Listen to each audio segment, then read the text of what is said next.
بسم اللہ الرحمن الرحیم۔ السلام علیکم 10th کلاس، کیسے ہیں اسٹوڈنٹس؟ میں امید کرتی ہوں سب ٹھیک ہوں گے۔ چلیں بیٹے اپنی اردو کی بک کھول لیں جی۔ تو ہم پڑھ رہے تھے نظریہ پاکستان، کس نے لکھا ہے؟ تو ڈاکٹر غلام مصطفیٰ خان نے۔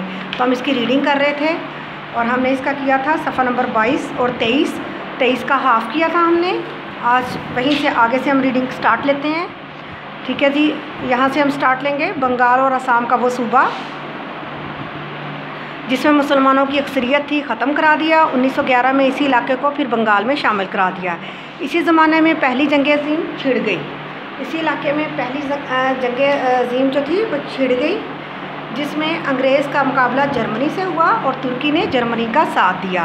ہندوستان کے مسلمان چونکہ ترکی کے سلطان کو حجاز کی خدمت کرنے کی وجہ سے خلیفہ اسلام سمجھتے تھے، یعنی ہندوستان کے مسلمان ان کی عزت کرتے تھے، اس لیے انہوں نے مالی اور طبی امداد باہم پہنچائی، جس کی وجہ سے حکومت برطانیہ کو مسلمانوں سے عناد پیدا ہو گیا، یعنی ان سے دشمنی پیدا ہوگی کہ حکومت برطانیہ کو یہ چیزیں پسند نہیں آئی کہ مسلمان ان کا ساتھ دے رہے ہیں، لیکن انہوں نے یہاں کے مسلمانوں سے وعدہ کیا کہ اگر ہم کو اس جنگ میں فتح حاصل ہوگی تو ہم کسی طرح بھی ترکی کو مزید نقصان نہیں پہنچائیں گے۔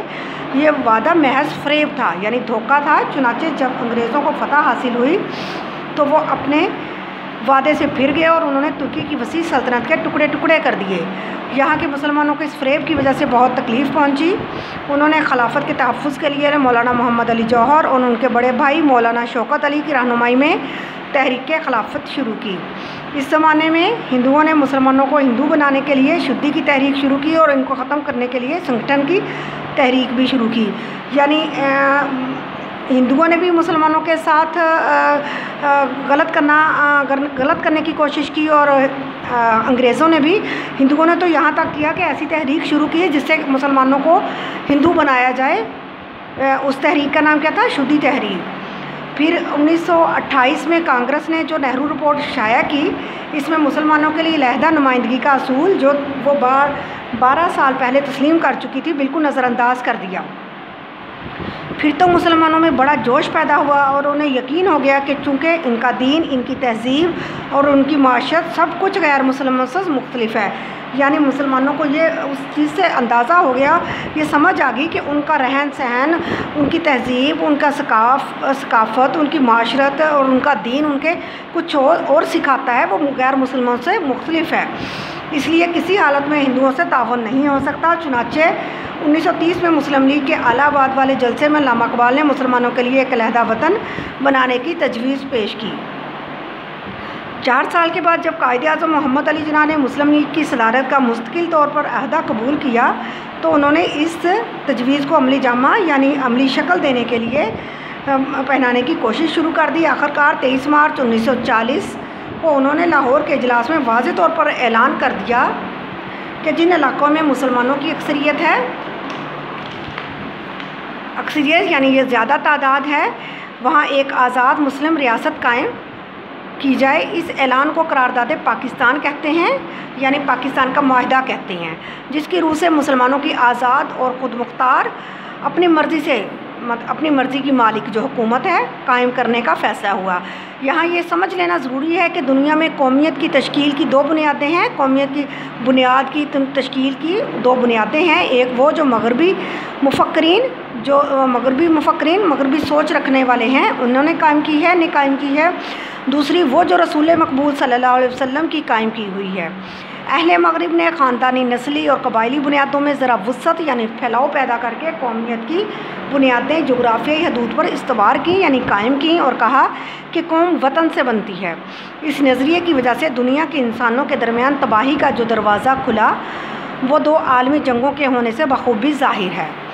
یہ وطنی قومیت ہی کی بنیاد پر لڑی گئی تھی اور یہ وطنی قومیت جنوبی ایشیا کے مسلمانوں کو تحفظ دینے میں تو بالکل ہی ناکام تھی، کیونکہ جنوبی ایشیا کے مسلمان اس نظریے کے تحت ایک مجبور اقلیت بن جاتے۔ قومیت کی دوسری بنیاد وہ ہے جو رسول مقبول صلی اللہ علیہ وسلم نے ملت اسلامیہ کی تشکیل کرتے وقت قائم فرمائی اور جو مغرب کہ تصور قومیت سے جدا ہے۔ جیسا کہ علامہ اقبال نے بھی فرمایا ہے، اپنی ملت پہ قیاس عوام مغرب سے نہ کر، خاص سے ترکیب میں قوم رسول ہاشمی، ان کی جمعیت کا ہے ملک و نسب پہ انحصار کو قوت مذہب سے مستحکم ہے جمعیت تیری۔ یعنی انہوں نے مسلمانوں سے کہا کہ اپنی ملت اپنی قوم کو اقوام مغرب کے ساتھ نہ ملاؤ، کیونکہ قوم رسول ہاشمی جو ہے نبی پاک صلی اللہ علیہ وسلم کی امت جو ہے وہ خاص ہے، اس کی جمعیت جو ہے، اس کی قومیت جو ہے، اس کا ملک و نسب پہ انحصار نہیں ہے کہ کس ملک سے تعلق ہے، اس کا مذہب سے تعلق ہے۔ اس کا ہمیں اپنے مذہب کے مطابق، اپنے دین کے مطابق چلنا ہے۔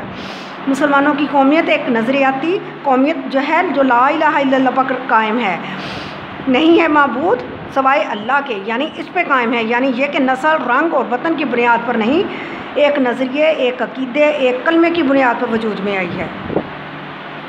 اور اس نظریاتی پہلو کو نمایاں کرنے کے لیے اسے ملت کہا گیا ہے۔ ایسی نظریاتی قومیت میں ہر نسل، ہر رنگ اور ہر جغرافیائی خطے کے لوگوں کے لیے جگہ ہوتی ہے، اور حقیقت یہ ہے کہ جنوبی ایشیا کے مسلمانوں کو، جن میں ہر نسل، ہر رنگ اور مختلف جغرافیائی خطوں کے لوگ شامل تھے، ایک ایسی قوم کے ماتحت اقلیت بن کر رہنا منظور نہ تھا جو اسلامی قومیت کے برعکس ان کے خلاف ذات پات، چھوت چھات اور بت پرستی کے بندروں میں جکڑی ہوئی تھی۔ چنانچہ انہوں نے اپنی جداگانہ قومیت یعنی اسلامی قومیت کی بنیاد پر اپنے لیے ایک جدا وطن کا مطالبہ کیا، جس میں وہ اپنے عقیدے، اپنے نظریہ زندگی، اپنے طرز معاشرت یعنی اپنے رہنے سہنے کے انداز کے مطابق زندگی بسر کر سکیں، اور ایک مسلمان کی حیثیت سے دور جدید کے چیلنج کا مقابلہ کر کے اپنے مستقبل کو سنوار سکیں۔ ہمیں اس بات کو بھی اچھی طرح ذہن نشین کر لینا چاہیے کہ نظریہ پاکستان میں اسلامی زندگی اور قدروں کا تصور بنیادی حیثیت رکھتا ہے۔ اخوت یعنی بھائی چارہ، مساوات، عدل، انصاف، دیانتداری، خدا ترسی، انسانی ہمدردی اور عظمت کردار کے بغیر نظریہ پاکستان کو فروغ نہیں ہو سکتا۔ نظریہ پاکستان کا مقصد محض ایک حکومت قائم کرنا نہیں تھا، کیونکہ مسلمانوں کی حکومتیں ایشیا اور افریقہ میں پہلے سے موجود تھیں۔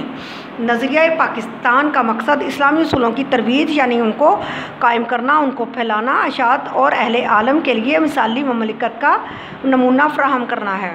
پاکستان قائم کرنے کا فیصلہ ہندوؤں کو بہت ناگوار گزرا۔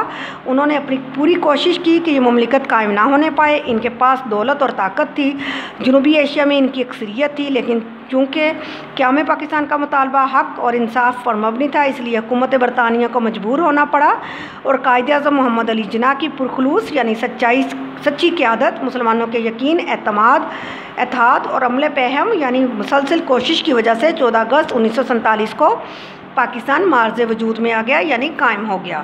پاکستان نے اپنے قیام سے اب تک بڑی ترقی کی ہے اور اس کا شمار دنیا کے اہم ملکوں میں ہوتا ہے۔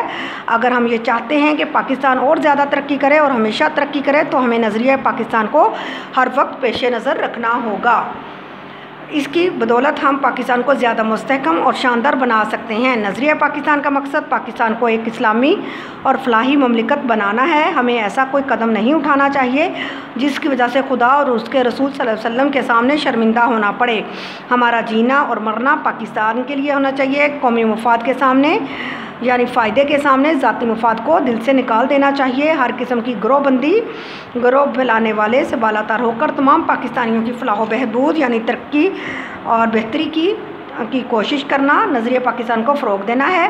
اگر ہم نے نظریہ پاکستان کو پیش نظر رکھا اور اپنی سیرت یعنی اپنی شخصیت اور کردار اس کے مطابق ڈھالنے کی کوشش کی تو دنیا کی دوسری قوموں میں بھی ہمیں امتیاز حاصل ہوگا یعنی اعلیٰ مقام، اور ہم اسلامی اصولوں کی روشنی میں پاکستان کو توانا، مستحکم، شاندار اور پرعظمت بنانے میں پوری طرح کامیاب ہوں گے انشاءاللہ، یعنی پاکستان کو طاقتور، مضبوط اور اعلیٰ شان والا بنانے میں پوری طرح کامیاب ہوں گے انشاءاللہ۔ بیٹے آج ہماری یہ ریڈنگ مکمل ہو گئی ہے نظریہ پاکستان کی۔ آپ نے اس کو اچھے سے 2-3 دفعہ اس کی دہرائی کرنی ہے اور اس کا خلاصہ تحریر کرنا ہے۔ اوکے جی، اللہ حافظ۔